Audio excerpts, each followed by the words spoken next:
नमस्कार मित्रांनो, मराठी माणूस प्रदीप. वाल्मिक कराडांच्या सध्या तरी सगळं त्यांचा पाय खोलामध्ये रुतत चाललाय. पण ही सगळी घटना होत असताना ज्या वाल्मिक कराडला 20-22 दिवस बघा 20-22 दिवस कोणतीही त्यांच्याविषयी माहिती नव्हती. ते कुठे आहेत, काय आहेत, ते काय करतोय, नक्की काय कशाचं काही घेणं देणं नव्हतं. जे कोणी तिथले आरोपी आहेत संतोष देशमुखांचे ते नक्की कुठे आहेत, त्यांना नक्की कोण 22 दिवस हे करते. कारण बघा ना, पुण्यातून त्यांना अटक झाली किंवा ते पुण्यातून आलेत किंवा ते वाल्मिक कराड गाडीतून थेट येतात आणि CIDच्या ऑफिसला शरण जातात. मग ही जी सगळी लोक आहेत ही 20-22 दिवस नक्की होती कुठे? यांना खरंच कोणाचा आश्रय होता का?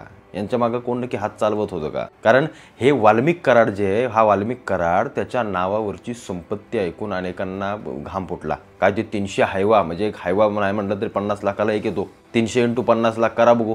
त्याच्यानंतर ते पुण्यामध्ये ते अमनोरामध्ये काय ते 2-3 लक्झरी फ्लॅट, बार किती, ते कुठले तुमचे ते क्लब किती की काय काय ते तसले जमिनींचा तर हेच सोडून द्या. म्हणजे हा माणूस समाजसेवक म्हणून आहे, ना कोणता मंत्री होता, ना कुठला आमदार होता. म्हणजे मंत्री झाल्यावर ज्याला स्कीमा बिमांमधनं पैसे तरी टक्केवारी खाता येते. पण हा माणूस तसं काही नाही आहे. पण असं काय का की कुठे मोठी अंबानी सारखी, टाटा बिर्ला सारखी मोठी कंपनी, मग त्यातनं सगळा पैसा येतोय. हा पैसा एवढा आला कुठून गोळवला यांनी पैसा? खंडणीच्या जोरावर, धमक्या देऊन, खून करून नक्की जमवला कसा हा पैसा? छोटी गोष्ट नाहीये. 300 हायवा म्हणजे झालं काय? मोठ्या कंपन्यांजवळ पण एवढे नसतील. एक व्यक्ती, सामान्य व्यक्ती, जो आत्ता वाल्मिक कराड कोणते आपल्याला माहिती आहे, तिथल्या स्थानिक लोकांना माहिती असेल की हा माणूस कोण आहे. पण आत्ता आपल्याला माहिती पडलं की अरे बाबा हा माणूस हा एवढा मोठा आहे. कशावर? जेव्हा या सगळ्या खुनामध्ये या सगळ्या प्रकरणामध्ये त्यांचं नाव आलं. पण हे सगळं नाव येत असताना आता जी काही सगळी घटना घडली, आता त्यांच्यावर ते मोक्का अंतर्गत कारवाया केल्या, जे काय लावायचे ते कलम लावतील, पुढे अजून काय काय करायचं ते करतील. काल एक व्हिडिओ सापडली. त्या व्हिडिओमध्ये हे त्या कुठला तो माणूस आहे, घुले की कोण, त्याच्या ऑफिसमध्ये येऊन बसलेत खंडणी मागण्यासाठी असं सांगितलं जाते आवादा कंपनीकडून. आणि मग त्याच्यानंतर हे प्रकरण सगळं सुरू झालं खंडणींचं. आणि यांच्यावरती आधीच कितीतरी खंडणींचे गुन्हे आहेत. आणि हे सगळं असताना एक बीडमधलं एक मोठं नाव हे वाल्मिक कराड जे उभं राहत होतं, जे दहशत पसरवत होतं, की ते 100-200 खून बातम्यांमधून सांगितलं जात आहे या बीडमध्ये झालेत मागच्या 1-1.5 वर्षामध्ये. 100-200 खून. ते परवा तो कंपनीचा कोण तो त्याने काय जबाब दिला, त्याला लगेच रातोरात अज्ञात मारला. कुणी मारला माहीत नाही, पोलिसांना पण माहीत नाही. म्हणून मी काल बोललो ना, सैफ अली खानवर हल्ला झाला, लगेच कसं शोधून काढलं. आता हल्ला झाला की नाही त्याच्यावरती पण माहिती नाही. असा चालत आला जे आयला जसं काय झालंच नाही, ती गोष्ट असोत. पण वाल्मिक कराड आता पूर्णपणे फसत चाललाय. 20-22 दिवस लोकांना असं वाटत होतं की सरकार त्याला पाठीशी घालतंय, हे सगळे मंत्री त्याला बाजूला करतायत. पण 20 दिवसातलं वातावरण चिघळलेलं पाहता आणि असं करणं आपल्याला येणाऱ्या निवडणुकांमध्ये जड जाईल, कोणत्या स्थानिक स्वराज्य संस्थांच्या.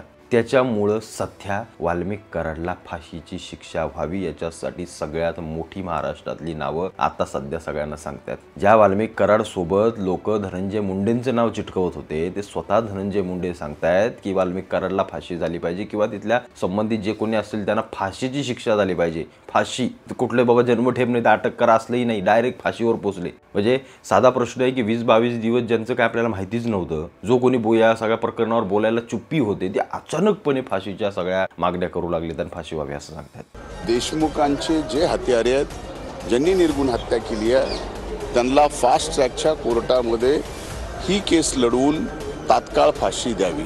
यानंतर महाराष्ट्र राज्याचे माजी मुख्यमंत्री, आपले उपमुख्यमंत्री एकनाथजी शिंदे साहेब देखील एक बाईट देतात आणि सांगतात, कोण तो कराड बिराड असेल, कोण असेल, त्यांना फाशीची शिक्षा झाली पाहिजे.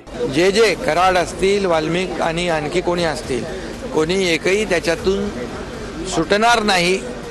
यांना अशा प्रकारची निर्गुण हत्येला फाशीशिवाय दुसरी सजा नाही. आता एकनाथ शिंदेंचं तर या कनेक्शन काही दूर तक नव्हतंच आणि नसावंच म्हणावं. पण त्यांनी दिलेली ही प्रतिक्रिया हे दर्शवते, कारण ते महाराष्ट्रातले सगळे टॉपचे नेते आहेत, उपमुख्यमंत्री आहेत, राज्याचे माजी मुख्यमंत्री आहेत. त्यांनी असं सूचक वक्तव्य देणं याचा अर्थ यांच्यावरती कठोर कारवाया केल्या जातील. आणि हे आता सिद्ध झाले की यातनं ही लोक वाचू शकत नाहीत, बाहेर निघू शकत नाहीत. त्यामुळे यांची फाशी आता पकडून चाला की झालीच, हे सिद्धच झालं. एक तर जन्मठेप नाही तर फाशी. पण प्रश्न हा उभा राहतो लोकांमध्ये, मग 22 दिवस काय या सगळ्या गोष्टींवरती शांत होते? अचानक आज पलटलं सगळ्या गोष्टी. नाही पलटले ते चांगलंच झालं, थोडं उशीरच झाला म्हणा, गुन्हेगारी महाराष्ट्रातून हद्दपार झाली पाहिजे. हे खंडणीखोर गुन्हेगार यांना माझी विनंती आहे देवेंद्र फडणवीस साहेबांना की यांना माती मोल करून टाका. या अवलादी परत या महाराष्ट्रात दिसता कामा नयेत. कारण हे साले गोरगरिबांना लुटतात, हे गोरगरिबांना मारून टाकतात पैशाच्या नावाखाली, यांच्या खंडण्यांच्या नावाखाली, आणि स्वतःची पोटं फक्त भरतात. बघा ना, हे वाल्मिक कराड काय संपत्ती आहे. चला, मुख्यमंत्र्यांनी या मंत्र्यांजवळ पण एवढी नसेल तेवढी या माणसाजवळ संपत्ती आहे. या प्रकरणाला कोणतीही जातीय किनार न देता गुन्हेगारांना शिक्षा झाली पाहिजे, फाशीची शिक्षा झाली पाहिजे. आणि जे कोणी आवाज उठवत आहेत आत्ता मंत्री, त्यांनी या मागणीला खरोखर लावून धरलं पाहिजे. ही माझी एक वैयक्तिक विनंती आहे. बाकी तुम्हाला काय वाटतं या सगळ्या प्रकरणावर मला आवर्जून कळवा.